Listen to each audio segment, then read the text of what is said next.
మంచి ప్రాధాన్యత ఇస్తుందనడానికి ఇది ఒక నిదర్శనం అని చెప్పేసి ఈ సందర్భంగా తెలియజేస్తున్నాం. ఒకమారు మీరు చూసుకుంటే మంత్రివర్గంలో సుమారు 8 మందికి బీసీలకు ఇవ్వడం జరిగింది. అలాగే ఈరోజు ఈ రాష్ట్ర డీజీపీ తీసుకుంటే ఆయన బీసీ వర్గానికి సంబంధించినటువంటి వారే. అలాగే టీడీపీ క్షమించాలి టీటీడీ ఈవెన్ తీసుకున్నా సరే బీసీ సామాజిక వర్గం సంబంధించినటువంటి వారికి ఇచ్చారు. ఇదే కాకుండా సీఎం ఆఫీస్ స్పెషల్ కార్యదర్శి సీఎం కార్యదర్శి అయినటువంటి రవిచంద్ర గారు కూడా బీసీకి సంబంధించినటువంటి వారే. ఈరోజు నన్ను తీసుకున్నా సరే ఈ రాష్ట్రానికి ఒక తెలుగుదేశం పార్టీ అధ్యక్షుడిగా తెలుగుదేశం పార్టీ రాష్ట్ర అధ్యక్షుడిగా ఒక బీసీని నియమించారంటే చంద్రబాబు నాయుడు గారికి బీసీల పట్ల ఎంత ప్రేమనురాగాలు ఉన్నామనే సంగతి ప్రతి ఒక్కరు కూడా గమనించాలని చెప్పేసి ఈ సందర్భంగా తెలియజేస్తున్నాను. ఖచ్చితంగా ఒక బీసీగా నన్ను నియమించినందుకు గాను బీసీ వర్గానికి ఒక వన్నె తెచ్చేటట్టుగా నేను ముందుకు వెళ్తానని చెప్పేసి ఆయన నమ్మకాన్ని చేకూర్చుకునే విధంగా ముందుకు వెళ్తానని చెప్పి కూడా ఈ సందర్భంగా తెలియజేస్తున్నాం. అలాగే ఈరోజు మీరు చూసుకుంటే చంద్రబాబు నాయుడు గారిని ముఖ్యమంత్రి గారిని ఎక్కువ మంది కలవడానికి పార్టీ కార్యాలయానికి వస్తున్నారు. సో ఆ ఎక్కువ మంది వస్తున్నారు కనుక వాళ్ళని మంచిగా హ్యాండిల్ చేయాలని ఒక ఆలోచనతో ఈరోజు మేము ఒక ఫోన్ నెంబర్ని ఇక్కడ ఉంచుతున్నాం. అంటే ఎక్కువ మంది గడిచిన 2 వారాల నుంచి మాకు వచ్చినటువంటి ఎక్స్పీరియన్స్ ఏంటంటే నేరుగా ఎక్కువ మంది వచ్చి కొంచెం ఆయనతో ఫోటోలు తీసుకుందాం అనుకుంటున్నారో లేకపోతే యువత అనేది ఎక్కువ మంది వస్తున్నారు ఆయన చూడడానికి. సో వీటితో పాటు కొంచెం జెన్యూన్ ఇష్యూస్ మీద వచ్చినటువంటి వారు కొంచెం ఇబ్బంది పడేటువంటి పరిస్థితి ఉంది. కనుక ఇది జెన్యూన్ ఇష్యూస్ మీద ఉన్నటువంటి వారికి ఎటువంటి ఇబ్బంది కలగకుండా ఉండడం కోసం మేము ఒక నంబరు టోల్ ఫ్రీ నంబరు ఏర్పాటు చేస్తున్నాం. ఆ నంబర్ ద్వారా మరి మాకు ముందుగానే ఇంటిమేట్ చేస్తే పార్టీ హౌస్లో ఉంటుంది ఆ నంబర్ ద్వారా మీరు ఇంటిమేట్ చేస్తే వారికి మేము ప్రయారిటీ కల్పించి వారికి మేము సీఎం గారిని కలిసేటట్టుగా చేస్తామని చెప్పేసి ఈ సందర్భంగా తెలియజేస్తున్నాం. ఈ నంబరు దయచేసి మా ఆఫీస్లో ఉంటుంది. అలాగే మేము తెలియజేస్తున్నాం 7306299999. దయచేసి ఈ నంబరు అందరూ కూడా నోట్ చేసుకోగలిగితే ఎవరైనా సరే ఈ నంబర్ కానీ ఇంటిమేట్ చేస్తే ఆ నంబరు ద్వారా మేము ఇక్కడ గ్రీవెన్స్ నోట్ చేసి వాళ్ళకి టైం స్లాట్ అంటే ముఖ్యంగా వారి కోసం ప్రయారిటైజ్ చేస్తాం. ఎందుకంటే ఆ రోజు వచ్చిన వాళ్ళు చాలా వేల సంఖ్యలో వస్తున్నారు కనుక. అలాగే 500 మందికి ఈ గ్రీవెన్స్ని లిమిట్ చేద్దాం ఫస్ట్ విడతలో అన్న ఆలోచన కూడా వచ్చామని చెప్పేసి ఈ సందర్భంగా తెలియజేస్తున్నాం. అలాగే మేము దయచేసి ఇబ్బంది ఉన్నటువంటి వారు అలాగే స్థానికంగా ఎమ్మెల్యేస్ ఎవరైనా కలకపోతే వారు నేరుగా ముఖ్యమంత్రి గారి ఆఫీస్కి వస్తే బాగుంటుంది అనేది మా ఉద్దేశం. వారు మాత్రం ఈ నంబర్ ద్వారా మాకు ఇంటిమేట్ చేసి వాళ్ళు సమస్య చెప్తే ఆ సమస్యని మేము నోట్ చేసుకొని ప్రయారిటీ పెట్టి వాళ్ళకి ముందుగా కల్పించడానికి మేము ఇక్కడ ఏర్పాట్లు చేస్తున్నామని చెప్పేసి మరి మీ అందరికీ కూడా తెలియజేస్తున్నాం.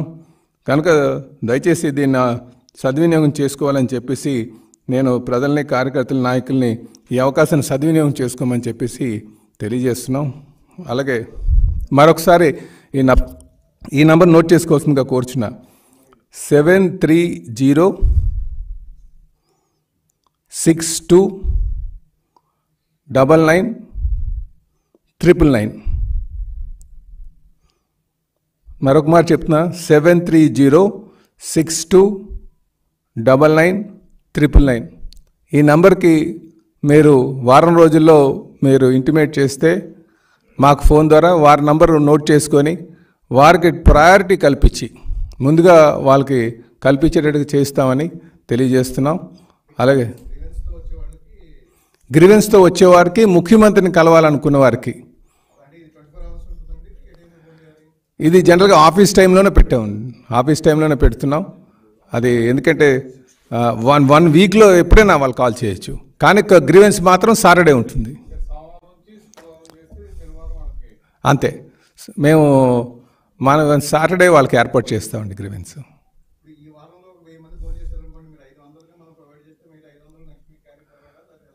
అంటే వీలుంటే అందరినీ కలపడానికే ట్రై చేస్తామండి. ఎందుకంటే ఇక్కడ ఏమవుతుందంటే ఎక్కువ మంది ఫోటోలు తీసుకోవడానికి యువత వస్తున్నారు, ఎక్కువగా గ్రూపులుగా వస్తున్నారు.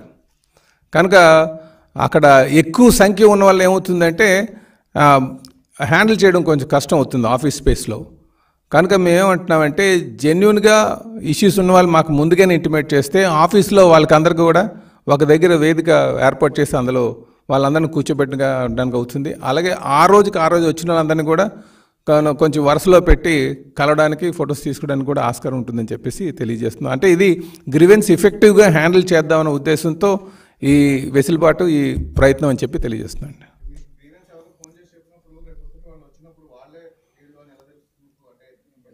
వాళ్ళ నంబరు, వాళ్ళ ఆధార్ డీటెయిల్స్ తీసుకుని ముందు కేసు డీటెయిల్స్, లేకపోతే వాళ్ళు ఏమైనా ఉంటే కొంచెం పంపించండి అని చెప్పి పోస్టల్ ద్వారా వాళ్ళు ఏమైనా ఉంటే అవి పంపించమండం కానీ ఏముంటాయి కదండి, నోట్ చేసుకుంటాం. ఖచ్చితంగా కొంచెం ఆ గ్రీవెన్స్ అనేది ఆ ఫోన్ది ఎఫెక్టివ్గా హ్యాండిల్ చేస్తాను.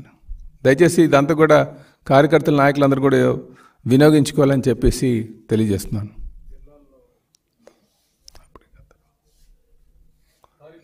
నమస్కారం అండి.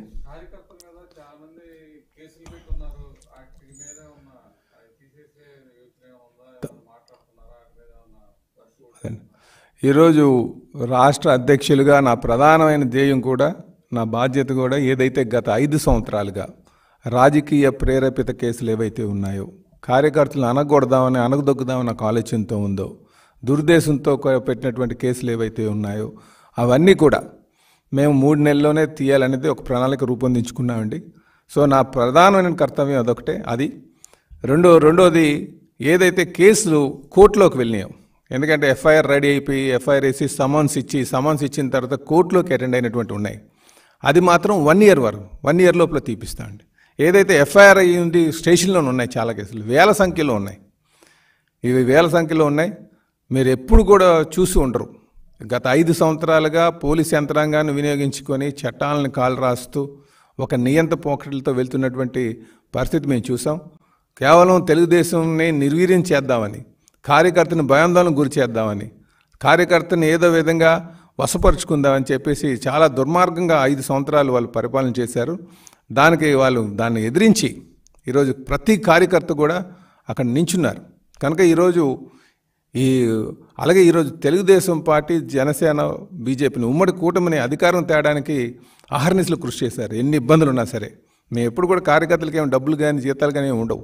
అయినప్పటికీ కూడా సిద్ధాంతపరమైనటువంటి ఆలోచన, నాయకుడి మీద ఒక నమ్మకం, అధినాయకుల మీద ఒక నమ్మకం, చంద్రబాబు నాయుడు గారి మీద ఒక నమ్మకం, యువ నాయకుల మీద ఒక నమ్మకంతో ఈరోజు ఈ రాష్ట్రాన్ని మళ్ళీ పునర్నిర్మాణం చేసుకోవాలని ఒక ఆలోచనతో ప్రతి కార్యకర్త అనుక్షణం కష్టపడి ఈరోజు తెలుగుదేశంని, జనసేనని, బీజేపీని ఉమ్మడి కూటమిని అధికారం తీసుకొచ్చారు. సో ఈరోజు మా కార్యకర్తని కాపాడుకోవాల్సినటువంటి బాధ్యతగా రాష్ట్ర అధ్యక్షులుగా నా పైన ఉంది. కనుక ఎవరిపైన అయితే రాజకీయ ప్రేరేపిత కేసులు ఉన్నాయో అవి ప్రాధాన్యత క్రమంలో మొదట పెట్టుకొని 3 నెలల లోపలే తీపిస్తామని చెప్పేసి తెలియజేస్తున్నాం. ఈరోజే మేము డీజీపీతో కూడా మేము చెప్పాం, కేసులు ఏవైతే ఉన్నాయో అవన్నీ కూడా డీటెయిల్స్ మాకు పంపించమని చెప్పేసి వాటిని ఏ విధంగా తొలగించాలి, ఇవన్నీ కూడా రాజకీయ ప్రేరేపిత క్రిమినల్ కేసులు కాదు సుమా, రాజకీయ ప్రేరేపిత కేసులు, ఇవన్నీ కూడా తీపిస్తామని చెప్పేసి తెలియజేస్తున్నాం అండి.